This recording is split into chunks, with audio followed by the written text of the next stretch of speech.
We're here on my test site, and we're going to be talking about Jot Cache today and cached pages.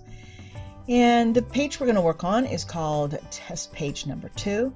Now, why would you want to cache pages? Well, how a content management system works is there are little scripts or little programs basically that run, and they take information from the database and they load it onto your visitor's browser. And that can take a little bit of time. So especially when you have a larger site or a lot of content, that will cause each page to load pretty slowly. So you might want to go ahead and cache your information so that it saves all those calls, is what they're called, call to the database. It saves them all in one little picture, for lack of a better word, so that when your visitor is going through your website, all the pages load much faster. Now, all that sounds really well and good, but let's say that you're a web designer or a site owner and you want to change this information and you want to check your work and make sure that it looks good. So what'll happen is if this page is cached, you'll make these changes and then you won't see them on the front end, and that can be really frustrating.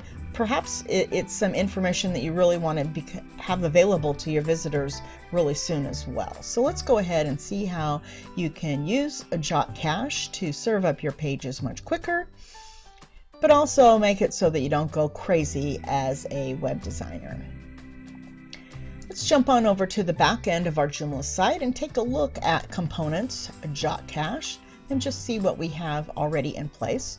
You can see that I have all of my URLs already cached here, and I have set up the cache to last 30 minutes. So every 30 minutes it will rewrite the page, but if I make a change within 30 minutes, we'll see the existing information.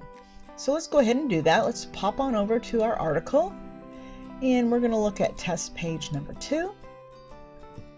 And just for demonstration purposes, we're just going to call it test page number 3.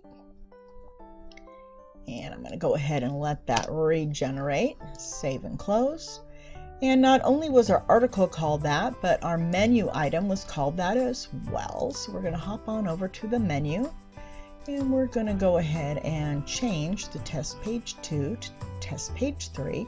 And you'll see, because these calls are based on the database ID, Joomla already knows that this title has changed to test page 3. So we're just going to go ahead and do that here. Again, we're going to let this go ahead and auto refresh.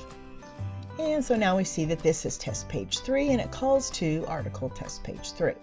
Hop on over to our live site. And as we navigate through, we continue to see that it's called test page 2. And there's our article, still says test page 2. And we're clicking around. We're going to go ahead and clear our cache by doing Control F5, and that's our browser cache I'm talking about. So just in case our browser was set up to cache any information, we would see the new information on the site. But since it's not cached in our browser, it's cached on the website end itself, we're not seeing any changes. So let's go ahead and see what we can do as a web designer to not go crazy. First thing we can do is hop on over to Jot Cache, and we can just jump right on over to the plugin itself and disable it. Now that's a quick way, if you're doing a lot of work, to go ahead and test your work, and then at the end you can go ahead and delete your whole cache and have it recreated. So let's go ahead and make sure this is all working properly now, and there you go. Jot Cache is disabled. Here's my test page 3, test page 3. So let's say now though we are done working and checking all our work, and we want Jot Cache enabled again. So here we are in the plugins Jot Cache, which is a quick link from here. And I'm going to go ahead, and in this case, I'm going to go ahead and delete all. However, if you have a whole lot of URLs on right here, you might just want to search for the particular one so that any related URLs to that particular item are only the ones that you delete. Obviously, if you have thousands of pages, you probably don't want to delete them all. That just takes up a lot of server resources and sort of, makes the whole caching idea sort of mute. But we're going to go ahead, since we only have a few, and hit delete all, and that'll delete that test page 2.